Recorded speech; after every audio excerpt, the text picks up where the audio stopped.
if I am not for myself, who will be for me? And when I am for myself, who am I? And if not now, when? So I'm going to allow the Talmud to take us into our final session. Welcome to the final discussion of the conference, the plenary session. What are the takeaways? This 1-hour session is an opportunity for panelists and audience to discuss how the conversations of this conference have helped produce shared feminist foundations of justice and solidarities, how we can ensure that these ideas will allow feminists to chart a course of future action towards the achievement of the common goal of eradicating gender-based violence.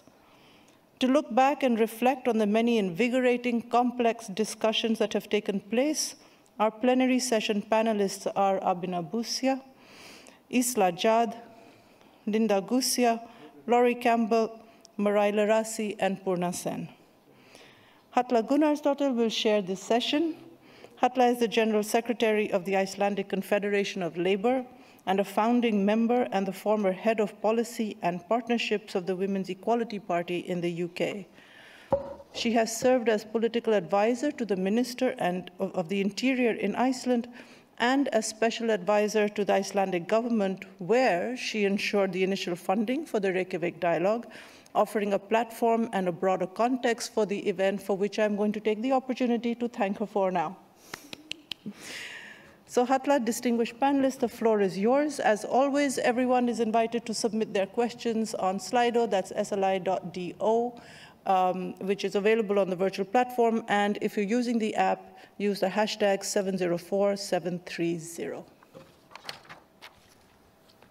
Thank you, Giti, and thank you for this kind introduction. Giti has already briefly introduced the panel, and I'm not going to spend our precious minutes on repeating that, but I would like to refer to the website where you can read more about those excellent participants who are going to take part in this session now. I wanted to also take a brief moment to thank all the organizers, both of the conference and of the dialogue. I think it's been 2 years. It was in the aftermath of the Me Too conference that Purna approached me with this idea. And we worked on building this proposal and bringing people on board. The Icelandic government and the city of Reykjavík and the Nordic Council of Ministers have made this possible. And a lot of the funding that was guaranteed also with tireless work of my former colleague Rósa Erlingsdóttir. And I'm also very thankful to the advisory board. I know a lot of the work that has been undertaken to make this happen has been done on a voluntary basis. And I'm deeply aware of all the work and the energy that has gone into it. I kind of jumped ships because I left my job as the organizing was started for another job, and I've only been loosely involved with the organizing, but I'm really proud to have been a part of this. Well, the conference is focused on survivor-centered justice, and this panel has been asked to provide an overview of the main points of the conference and try to build a bridge towards the dialogue. And I also wanted to remind you that you can put forward your questions on Slido. We have less than an hour and a lot of great speakers. So I've asked them to keep brief, and I'm going to direct some questions to them. But I want to start by asking all of them, as we're approaching the end of the conference and the beginning of the dialogue, can you name 1 or 2 takeaways from the conference and how you believe that will contribute to the dialogue? And also, if there's anything missing from the conference that needs to be addressed at the dialogue. Purna, may I start with you, please? Sure. Hi, Halla. Can you hear me okay? Absolutely. Okay. Okay, well, thank you, and thank you for those opening remarks. And I'll come back to some of those a little bit later in the panel. So the dialogue that we begin this afternoon between activist survivors and practitioners, it's tasked with turning ideas and lessons and challenges and questions, including from the conference, into what we're going to do. And I'm mindful that this gathering is an exceptional opportunity for us to work together on international solidarity and collective planning. As Tatiana and Kalpana noted, women don't tend to have time for conferences and panels. So I'm going to cheat and pick 3 takeaways, if I may, and I'll try and go through them very quickly. First of all, one is around organising, monitoring and accountability. When women own and shape the idea of justice, it can be done differently. I love the idea that came from Lebanon, that 46 women's groups came together and put together a charter of demands, and they have a feminist platform that monitors and supervises this work. Secondly, it's not just about inclusion. The idea of justice has to mean something to everybody, and so their meaningful participation, not just inclusion, but influence, has to mean something. We don't pick one form of violence or one context of violence over another. Everybody has to be involved. And thirdly, behaving respectably has significant limitations. Women have traditions that challenge, disrupt, and can destroy, and we can learn from them and put them to use. My question, and that we take through the dialogue, I think, is how does solidarity work across contexts where these boundaries of respectability and histories of action are different?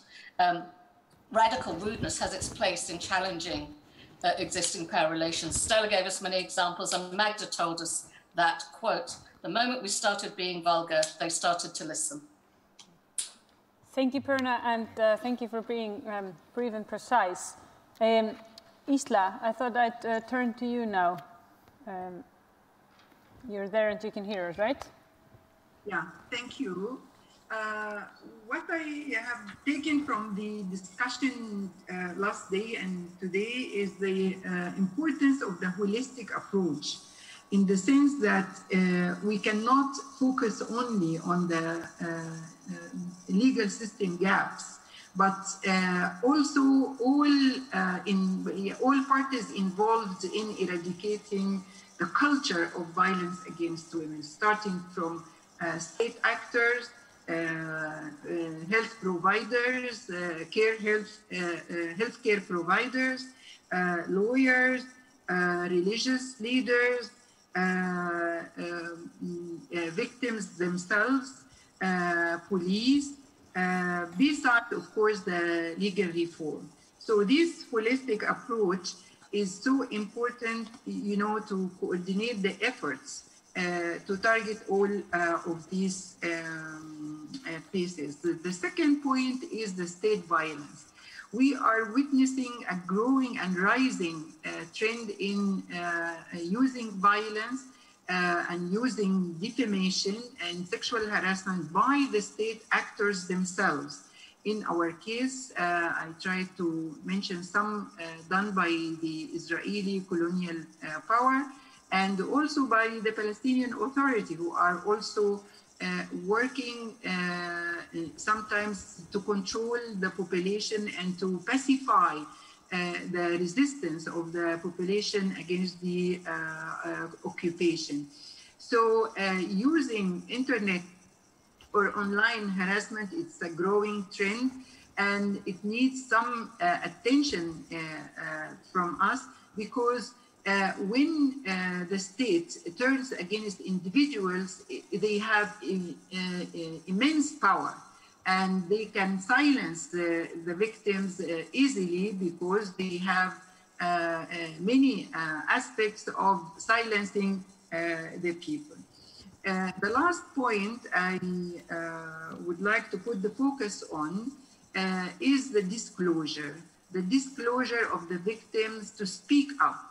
This is so important, and I think without having in each particular context a strong women's movement to be the vehicle to push forward for this holistic approach and the empowerment of the victims to disclose what is happening with them, whether on the internet or in real life, I think this is something we need to coordinate our efforts and to exchange our experiences on how to solidify our power and how to magnify our voice, whether on the international arena or on the local level. Thank you so much, Islah. Marai, if I may turn to you. Main takeaways from the conference. For me, the first thing is that we need more space and time for these conversations. This has been really precious space, and we managed to do it across all of these, like this hybrid thing. But I'm acutely aware that actually there is more work to be done around building relationship and building connection. And connected to that is a second takeaway, which is context and her histories, their stories matter. Yeah, they shape the moment we're in, and we cannot end all forms of violence against women and girls, all forms of gender-based violence without naming and understanding that violence. So this includes the violence of colonization, the violence of segregated education that Michelle spoke about yesterday, and so forth. It all needs to be named, or we'll end violence against some of us, and very often the most powerful in any society. So the challenge for us is to actually keep working towards, like, truly ending violence against all of us, especially centering those that are most acutely marginalized in our societies. So that's it from me, Halla. I'll pick it up later. Thank you, Marai. Thank you so much. Linda. Thank you. Thank you for having us. This was truly very brief, and I wish we were all there and really connect and get to know us, each other better. But I think that the conversations and dialogue yesterday really reflected this sort of shifting grounds on gender politics, where feminism is more rooted and connected in local communities, and different voices matter and are included. I mean, lived experiences have always been a cornerstone of feminist movement. I think that just now it centers more plural experiences in our global discussion. So centering experiences, importance of historical analysis, colonialism, different encountering for different political historical contexts matters, and should be at the forefront of the conversation, just to echo what was said previously. But I think this all came with a deep understanding of our interconnections and an impossibility really to address women's needs, rights, agenda only in the local terms. This holistic and integrated approach, I think, was and solution was much discussed yesterday, and the difficulty of this leap that we need to take to grasp this complexity of the current moment and the crisis. And I think that should underline our conversation and our future strategies. What I would really like to stress, and one thing that I see survivors and people with experiences of violence really stress out, is this intersecting systems of oppression, and how we should all, I mean, women from the South, women from the periphery, women from the margin, kept insisting for decades to teach us that structural violence and gender-based violence are connected. And something that was not stressed as much as I really would like it to be stressed in the current global moment that we are all in, is that climate change really is acting to accelerate all our inequalities and all our social ills, and racism, gender-based violence, and it's affecting the most marginalized and the most vulnerable communities, especially people in the South. But I think that we should find a framework and a tool to use this new state that we're all in to oppose as an opposing force and as a solidarity and as a force for working towards our, towards the social and economic justice in the future. And I'll just maybe leave it here and continue later. Thank you so much. Now moving to Harpa Reykjavík, Abena. Your thoughts on the main takeaways from the conference? Too many. And without repeating everything that's been said, it's very striking, though, that we have very similar takeaways. And I really do want to thank everybody who put this together for giving us a safe space to think these things through. Because we come away with different knowledge and also different responsibilities. So the takeaway, we need a space for people to feel empowered to be heard in different spaces. And that hearing need not only be within the structured, formal legal spaces, but it should empower us to enable them to get there in a safe space. And that empowering, therefore, has multiple dimensions which have been mentioned, because it requires a sustained and continued critical re-education on health issues, on legal issues, I mean, down to syllabi, down to what do we teach ourselves about other people and about ourselves. What is our knowledge? What is our history? So there are several tracks that we need to take the responsibility to follow, including understanding that the existence of different histories amongst us means that there are also stories of different histories of empowerment and engagement. And one of the things we are facing is a radical change in our societies. A lot of us come from societies that have given us modes of empowerment because they're local, because they're locally dependent on understanding a particular language, particular strategies. You know, the story Sylvia told about the difference between disrobing herself and how it's received, where some people understand and some people don't. So our issue is we are at that intersection of change. And how can we take the things that have empowered us and help us to translate them? Especially when societies are changing so rapidly. We didn't used to have to worry about digital spreading.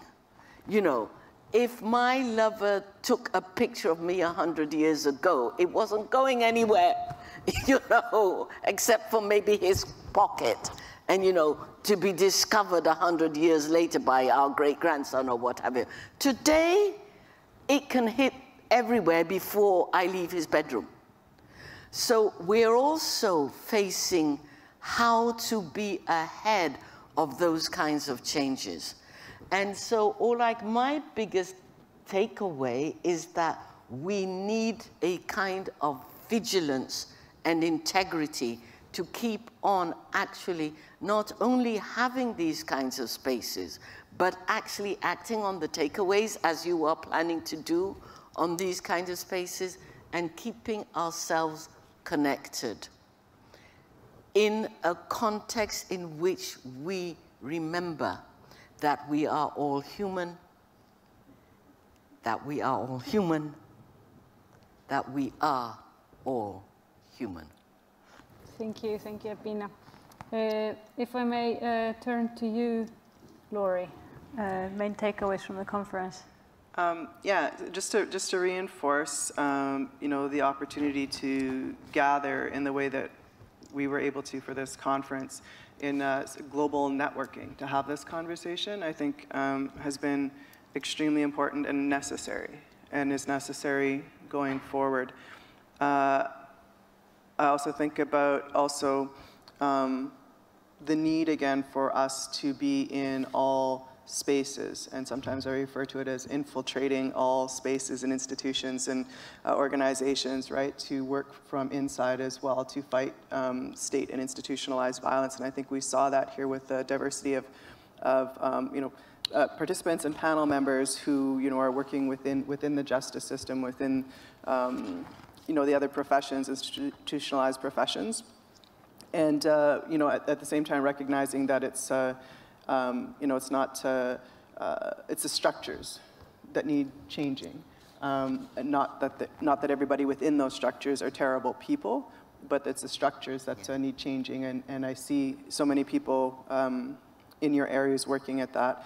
And then for me, I'm always looking for sort of guiding principles that I can take to move forward with. And so like, Kwesistasuin and Wakotawin, so thinking about how do we put things right, kinship, how are we relating to one another, but also just what Marianne said there in the last session about the last girl, and thinking about in every decision that we're making, every policy we have opportunity to participate in, all of those things, and how is this going to affect the most vulnerable women, girls, Two-Spirit, LGBTQ in that way. And if we have that intention in our going about our work, like how that can, just help us to do better work, I think, and just really intentionally thinking about that. Mm-hmm. Thank you. Thank you. And thank you to all of you for providing this feedback. I wanted to add one comment on Slido where Tabitha Sayo, I hope I'm pronouncing it somehow right, says her takeaway is we once had a very linear definition of violence, but violence morphs and manifests in newer ways, and as an example, cyber violence. So violence is not static, and I think that's probably one of the things that we continue dealing with, the new forms that violence takes on. But I wanted to move on to some specific question to each of the panelists.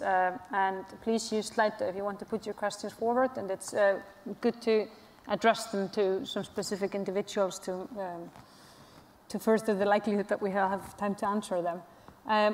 Marai, I have a tiny little question for you. The conference has been focused on some of the key things that you have addressed in your activism and studies and your community organizing.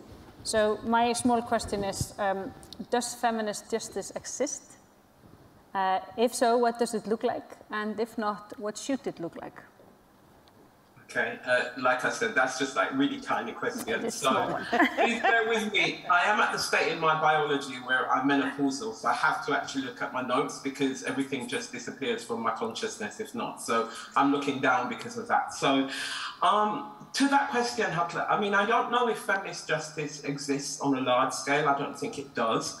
But I know that there are folk practicing intersectional feminist justice in their beloved communities, so building systems of accountability and transformation.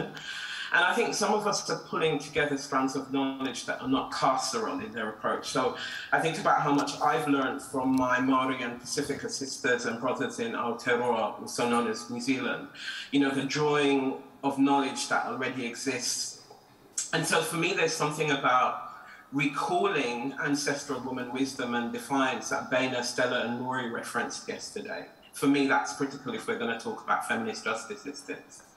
It has to center those that are most marginalized. And if we don't do that, then what we do is we continue to imagine and build justice systems that are focused on those of us that are most powerful. It has to focus on, so it can't be that way around. It has to focus on building connection between us while recognizing systems of power. So you can't know me truly if you don't see not just the pain, but also if you see the power, right? So I'm not just somebody who descended from people that were enslaved. I'm also someone that descended from rich indigenous traditions. And I'm able to recall that, yes, through fragments, but that's also part of how I imagine and build justice systems. So we only know each other if we can truly see and hear each other. And we need that if we're going to build justice systems. So we also have to recognize, the way white supremacy works, heteronormativity works, ableism works. I don't believe, and folks might think differently, that feminist justice systems can be led and controlled by the state. I think that we can work and hope to change the state, but I really see that as a long-term work. And I think for me, the state is just one side of accountability. As Stella said yesterday, feminist justice has to be intersexual and decolonial. And as Risa and others said, healing is a critical part, not just at the level of the individual survivor, but thinking about the harm that is done at the level of community. So feminist justice has to connect the individual and the systemic. And we must remember that without the pain, rage, and activism of survivors and the disruption and systems change work, none of us would be here if we didn't have the defiant, hurt ones amongst us, speaking loudly, quietly, bravely. And I know that we've quoted Audre Lorde many times, but I've just got to drop some Audre Lorde into the thing again. So for me, it can't just be about our individual journeys, right? As Audre Lorde said, I cannot be free while any woman is unfree. And so feminist justice cannot be about benevolence. It cannot be about like just doing favors. It has to be reparative. It has to be collective emancipatory action. It also cannot be just about my personal journey. So I may not know intimately each journey, but I'm accountable for each of you. So there's no justice for me while my sisters in Kakuma camp are at risk. And if my trans siblings are being harmed, my disabled siblings are being ignored, my indigenous sisters are being trafficked and stolen, my sisters in Palestine are under subjugation, my sisters incarcerated through immigration detention centers are held hostage. There is no real feminist justice. So justice then becomes a memory or a dream, but not a reality.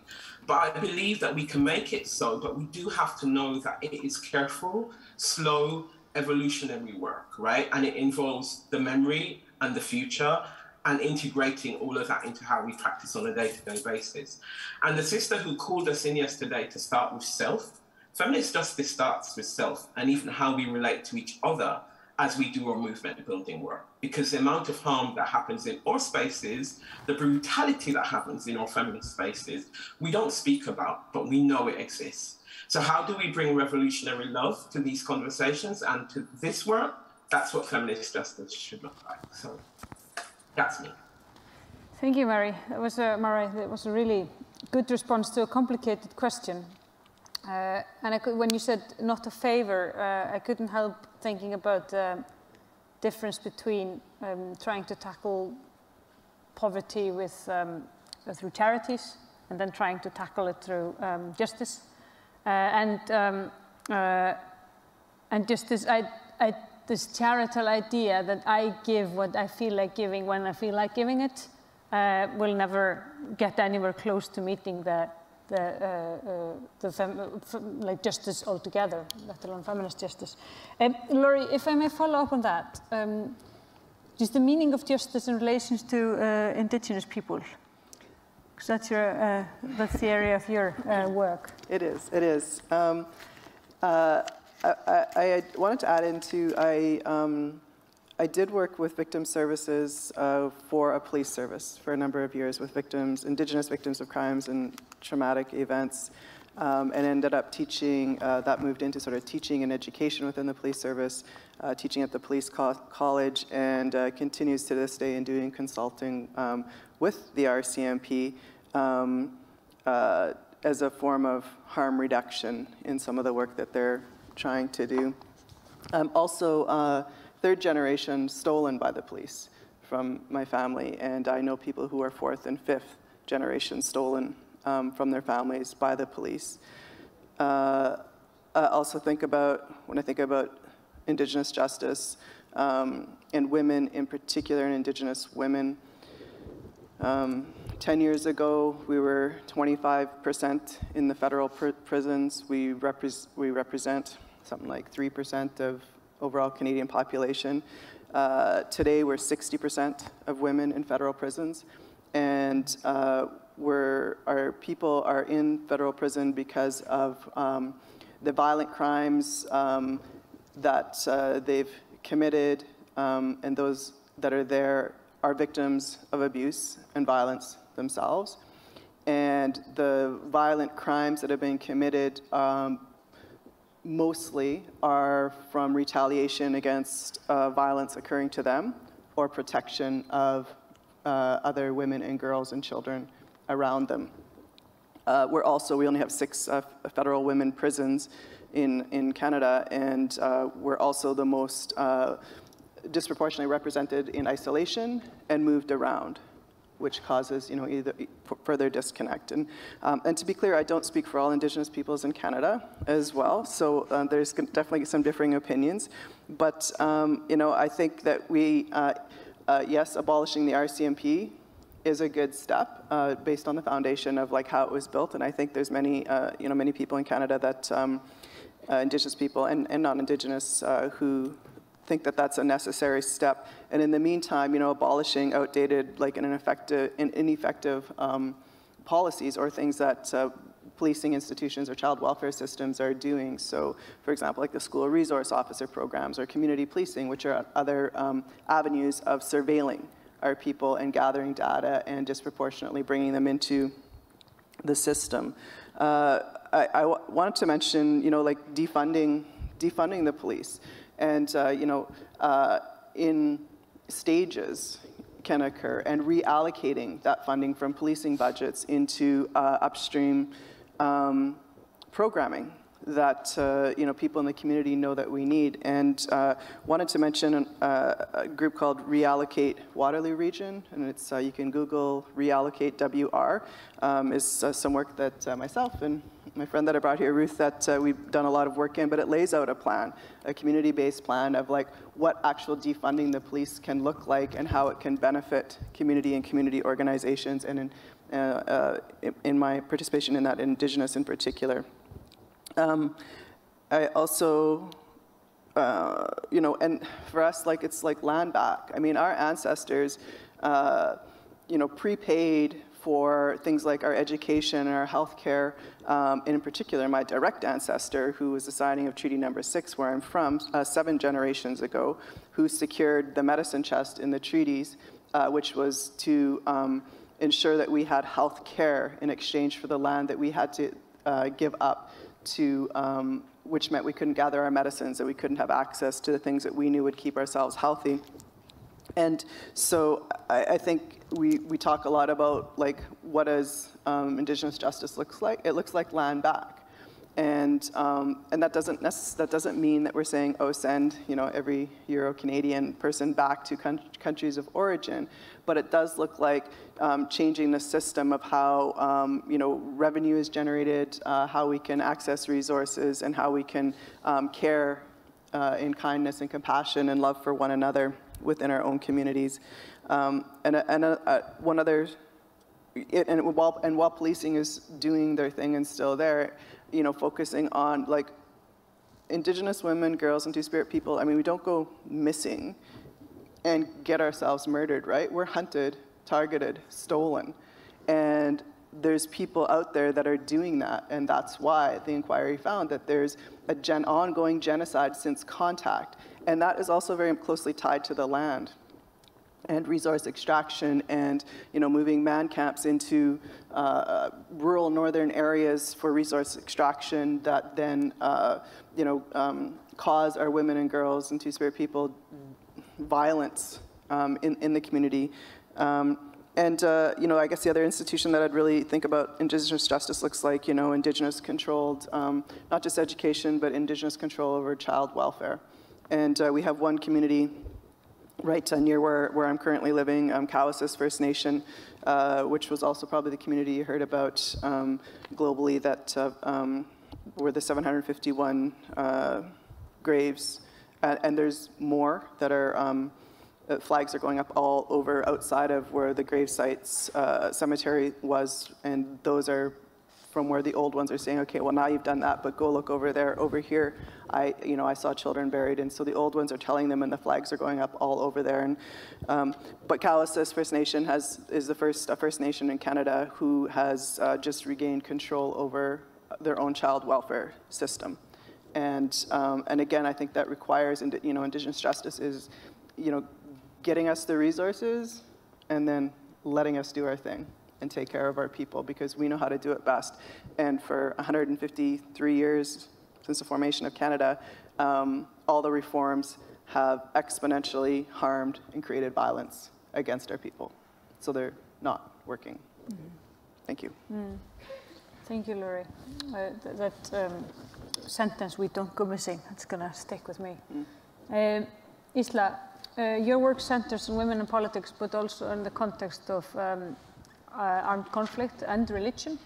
So if you could just tell us a little bit about how does justice take on different forms in relation to armed conflict and/or religion? Well, thank you. When we are facing, or when we live in a conflict, zone or conflict area, what conflict does?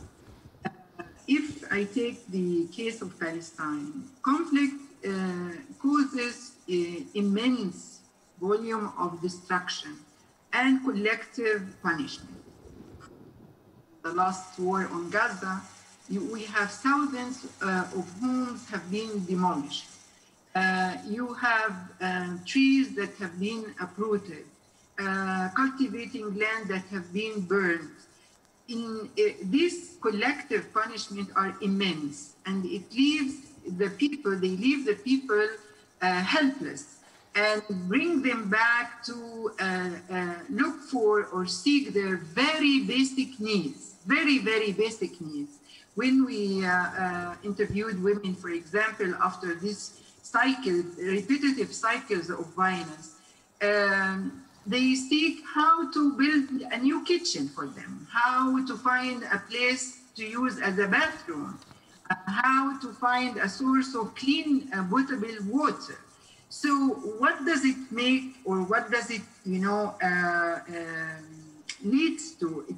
It makes any kind of individual case of violence against women or harassment, it makes it irrelevant. It makes it, silly even to voice it. In this case, you face a situation where you are so divided. In order to survive in a conflict zone, you need national unity. And national unity, it means silencing individual suffering. And your individual suffering become irrelevant, as I mentioned. So we are always divided between what should come first, our national agenda that focus on national unity and getting together, especially that the oppressors do everything, to fragment your society, to weaken your social fabric, and to divide and rule the people. So there is so much emphasis on national unity. This national unity might silence, individual suffering a lot. And here you have to balance between national, agenda when you confront collectively your occupation or colonial power, working very effectively to fragment and to weaken and to destroy your society. And in the meanwhile, working to uphold a gender agenda, trying to link that this, tolerating individual suffering also can weaken your social fabric and your community. So this is a very heavy burden.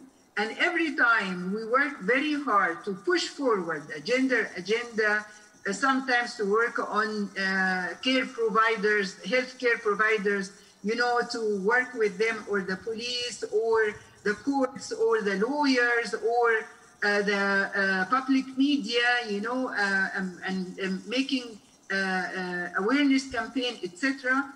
Suddenly you have a conflict or a war, or you have an attack on your community that brings you back again to point zero.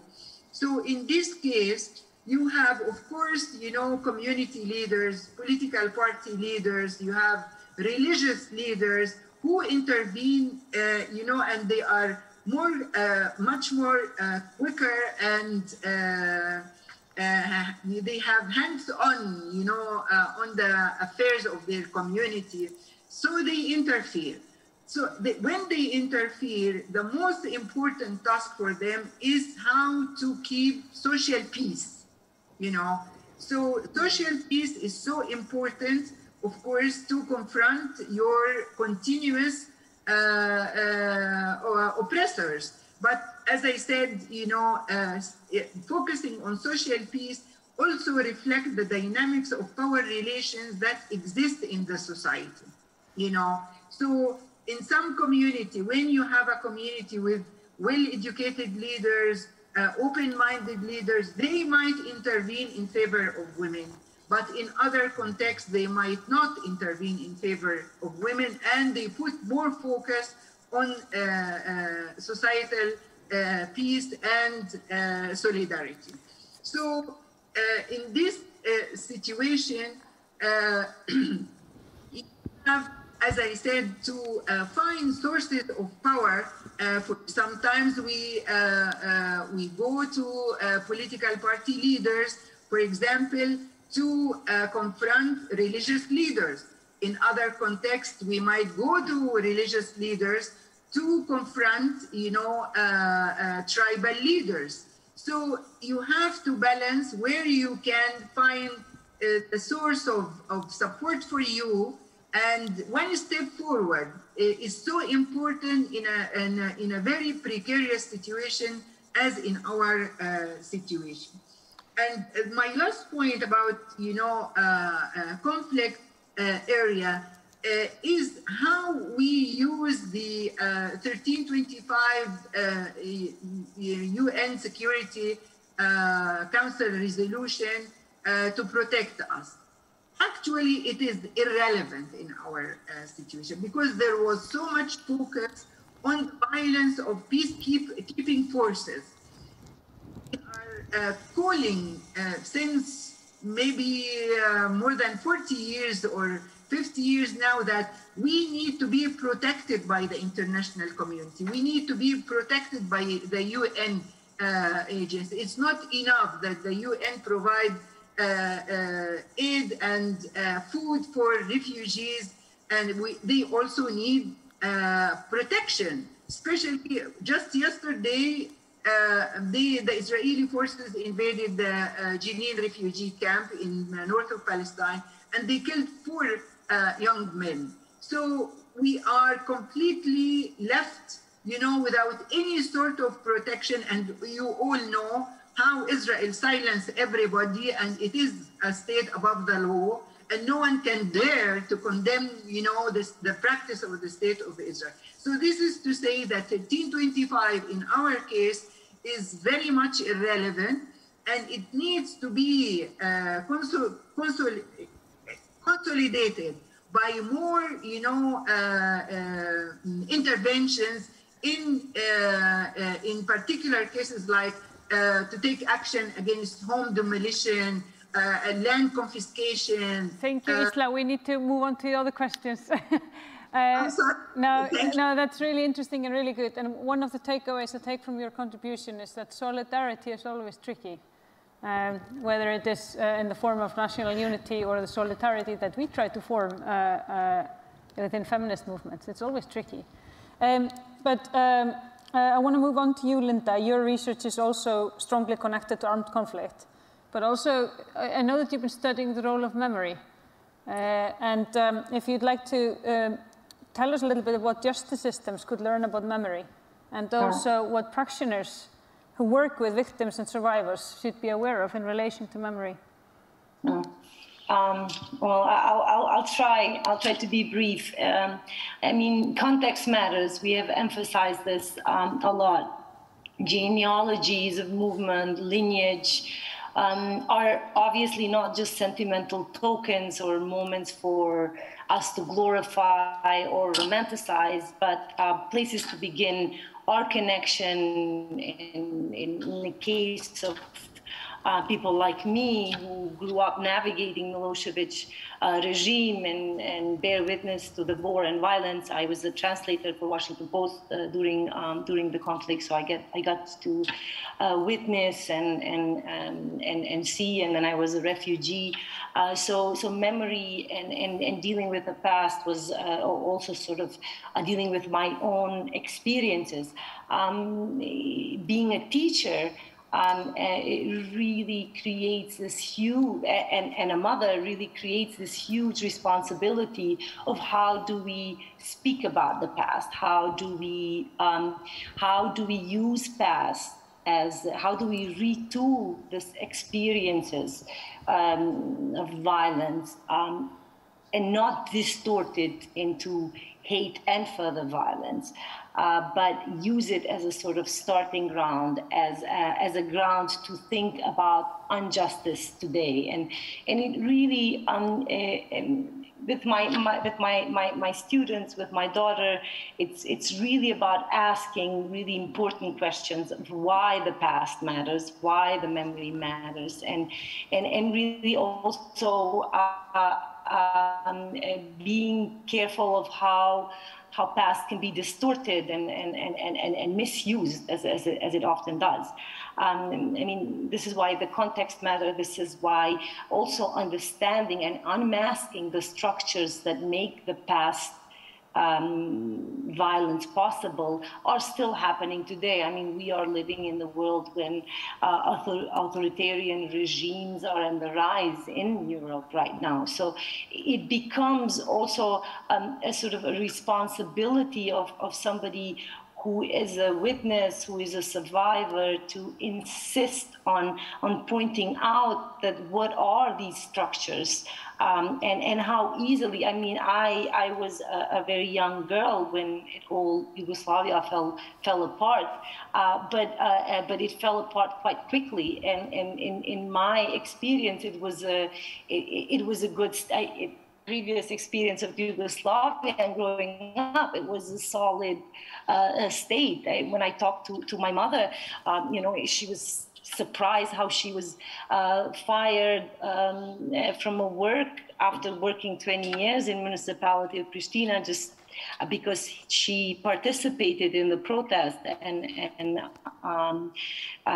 a peaceful protest. So, you know, it becomes then important to not get lost in that emotional burden, but to really be careful on how do we ask, why do we need to visit our stories and revisit and retell these stories, and what that bearing witness meant to us. I think that this made, you know, bearing witness to violence makes us more, some of us more sensitive to violence elsewhere and everywhere, but it also, you can really also feel the dangers of that experiences violence and developing those mechanisms of how to cope with violence.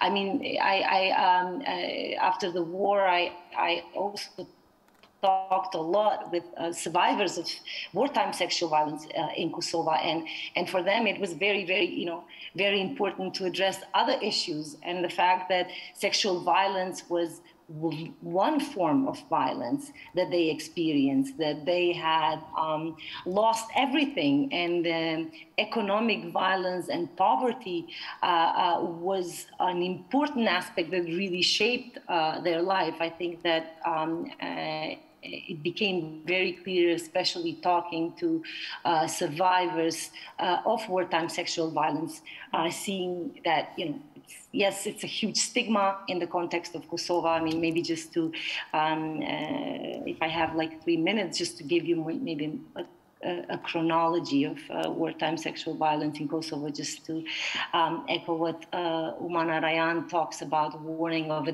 danger of uncontextualized knowledge. I'm just talking. So the war in Kosovo ended in 1999 with the NATO bombing, and the issue of wartime sexual violence was really just talked in women's organization and women's group, and it was really marginalized. In 2012, we had our first sort of gathering and protest to talk about it. Try to sum up, Linda. I'm sorry, because we're running out of time. Sorry. Okay. Yeah. So today, I mean, Kosovo is really like a good example now of state dealing with the reparation of wartime sexual violence. It is giving a monthly pension of 230 euros to 1,000 survivors. We have this Commission of Verification and Recognition of Sexual Violence Victim Status in Kosovo, which consists of NGOs, women survivors. So it's a really good group, but we only have one person who was a perpetrator of wartime sexual violence that got convicted 3 months ago. Only one person.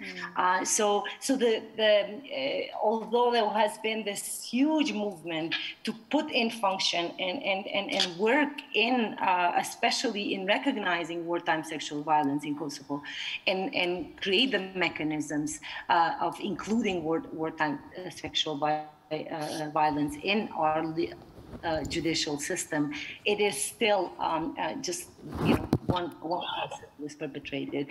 I mean, we have gone a long way. We have a survivor of sexual violence who is now a member of the parliament of Kosovo. So we have gone a long way, but there's still a lot of challenges to the this justice system and a lot of things that we need to just to conclude.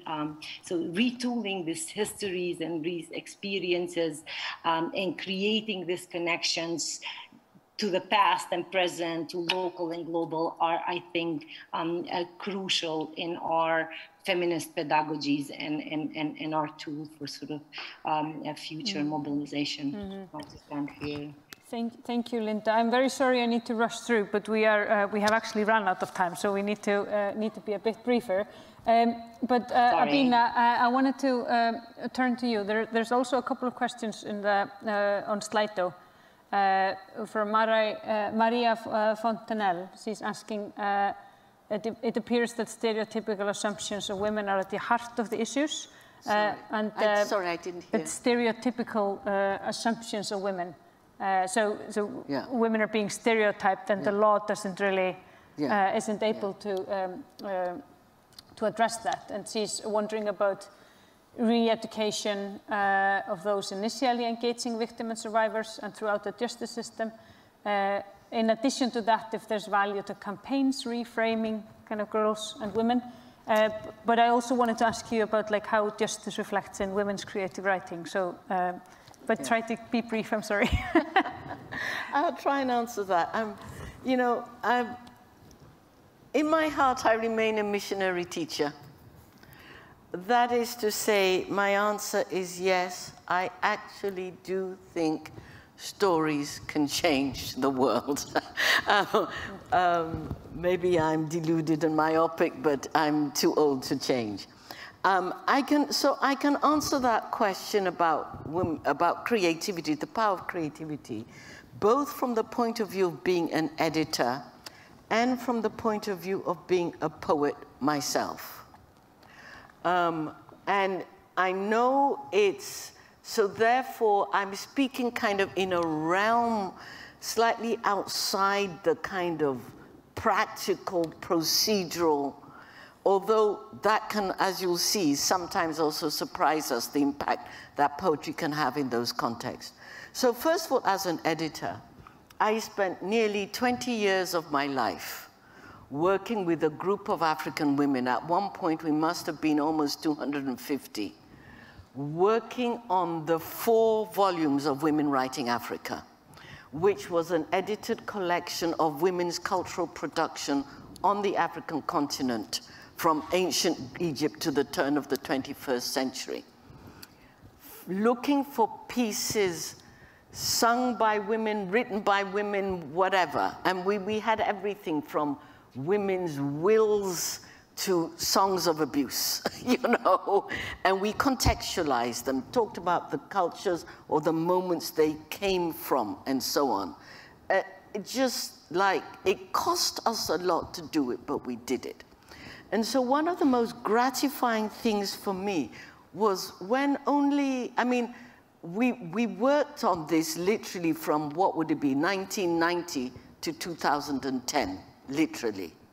But it was only last year 10 years after the publication of the last volume, that I got a message from somebody, in fact, a man in Nigeria, saying, you need to understand that we had been struggling to get women's literature included as requirements in our curriculum in the universities and schools in Nigeria, and we're always being told there isn't enough, it's not there. He says, then you guys brought out the 4 volumes of Women Writing Africa, and that argument could never be made again. We have succeeded in changing the curriculum.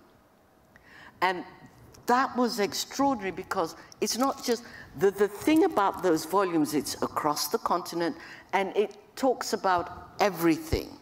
You know, women's legal struggles to find themselves, but also fun things like the songs of abuse people are allowed to sing when they want to change their societies, because there's a context in which you're allowed to sing certain kinds of songs, and the people's overhearing them have to listen to you, etc., etc. So it was really reminded us of the power of communication and the power of communicating. That is to say, when you speak, you can heal yourself, and you don't know where your words can reach to help other people. And so there's that kind of therapeutic which goes beyond yourself, beyond your body, beyond your personal existence. And because literature works on the level of community. And one example I love is the South African poet Diane Ferris, who tells the story. She has a poem called I Want to Take You Home, about Sarah Baartman, which she wrote when she was cold and afraid in Europe, thinking about this, because she's from the same community in the Eastern Cape as Sarah Baartman came from, thinking about that woman and what it would have been like for her to come to Europe on one promise and then end up displayed as, you know, and then not even get home again. Now, she publishes that poem. Then, years later, Mandela starts the move to return Sarah Baartman's bones, because they're part of the patrimonic heritage of France, because they belong to the museum, the Natural History Museum. Well, a French senator who remembered going to that museum as a boy and seeing Sarah Baartman's bones, skeleton, etc., is part of that debate. And in doing this research, comes across Diane Ferris's, comes across Diane Ferris's poem and shows it to him, saying, this is what it means to people living. Well, you know, that poem is read into the records of the National Assembly of France that made them overturn the edict and return Sarah Baartman's bones home to South Africa for sacred burial. A poem did that. Yeah, the stories matter, don't they? They can also help us reframe the stereotypes, as in Maria's question.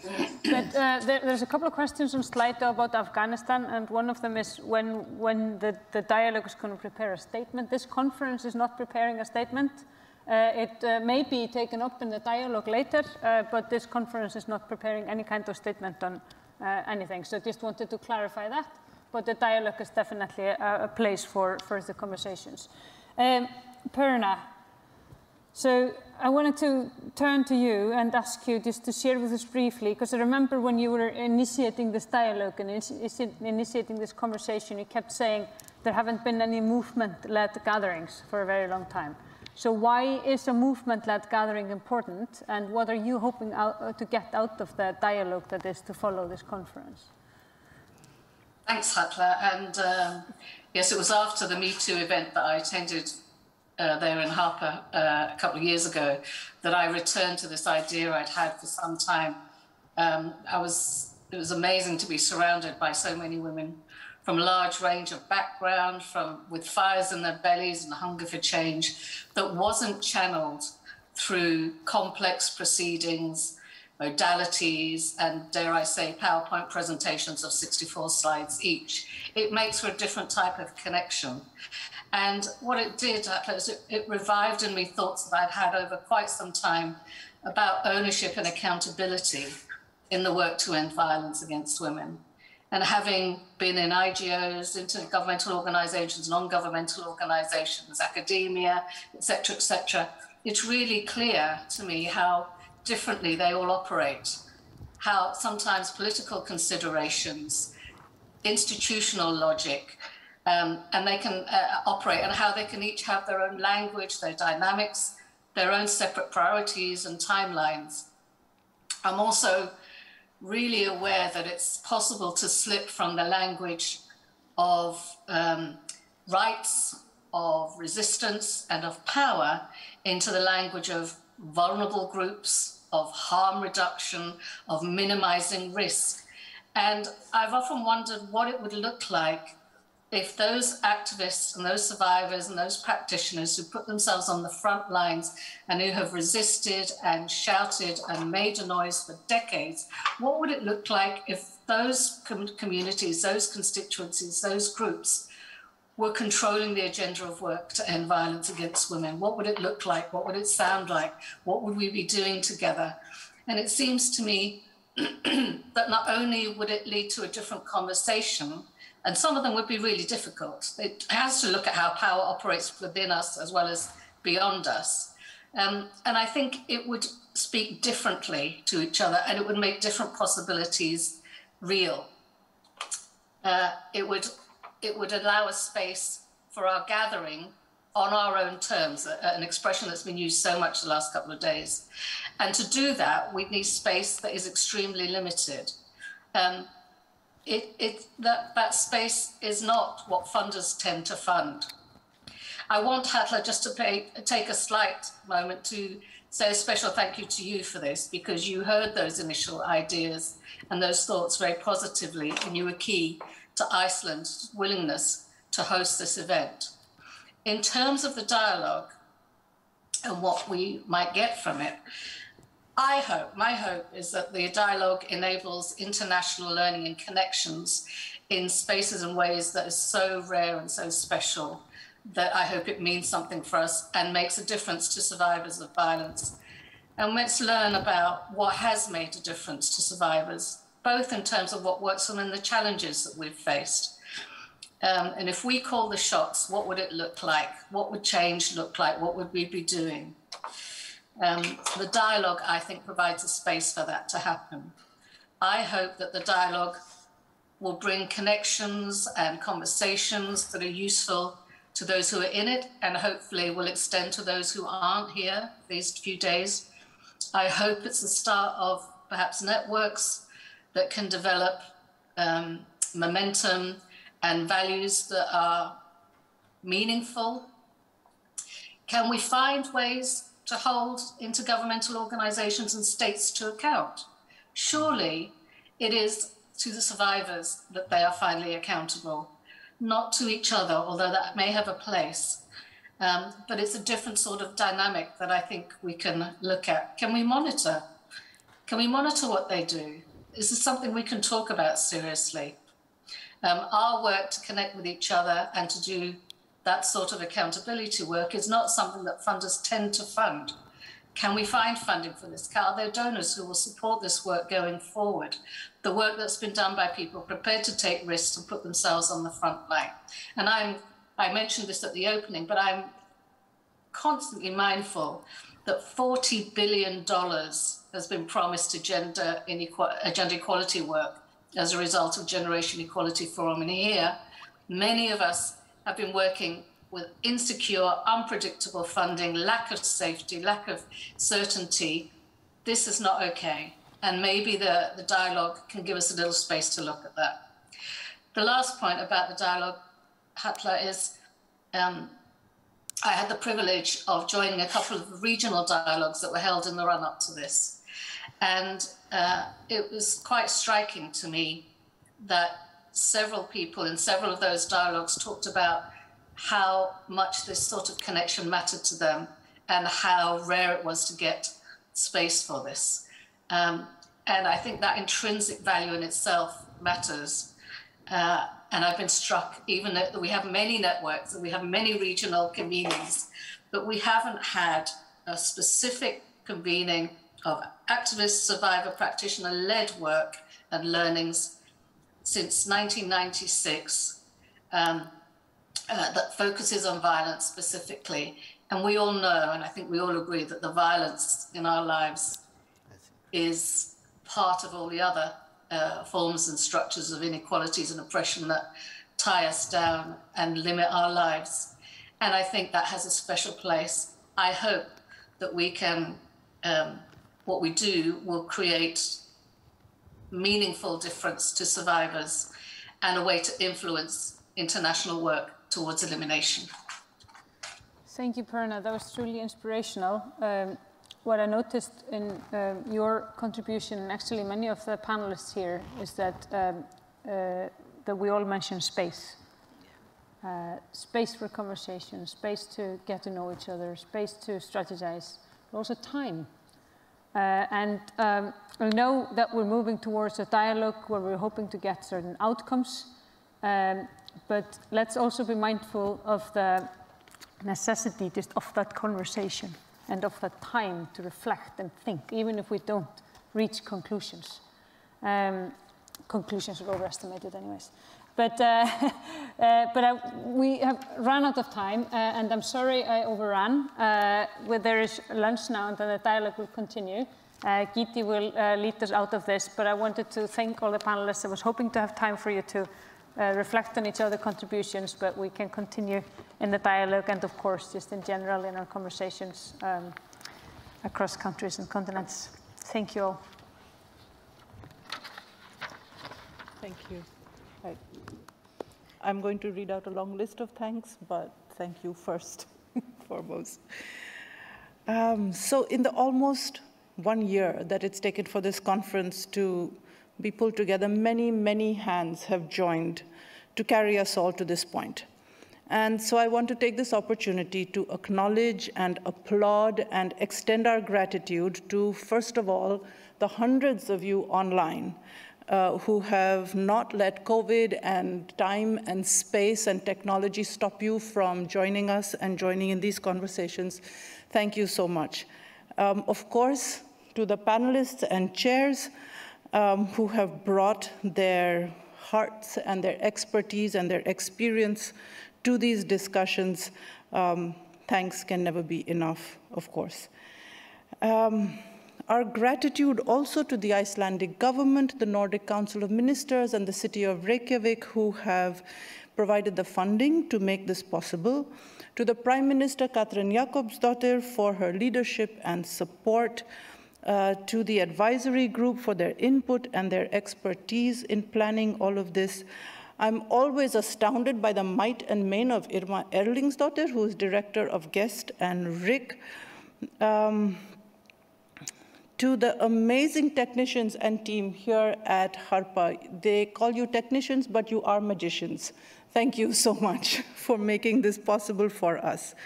To Þórunn and Þorbjörg from Athegi Conferences for their endless patience and endurance in pulling together logistics in times of COVID. You are amazing. And I've saved the best for last. So to Ellen Björk and Rosa Erlingsdóttir, you are heroes. You have put your muscle and heart and time and energy, impossible to count, in pulling all of this together. Thank you so much. And I want to end with something that Marai Larasi wrote in her chapter for the Me Too book. She said, "We will weave tapestries with complicated, even messy threads that include all of us. We will be infused with revolutionary love that is rooted in care for ourselves, each other, and the planet." Thank you all for your time, your interest, your energy, and participation that keeps the struggle joyous and your fellow feminists strong.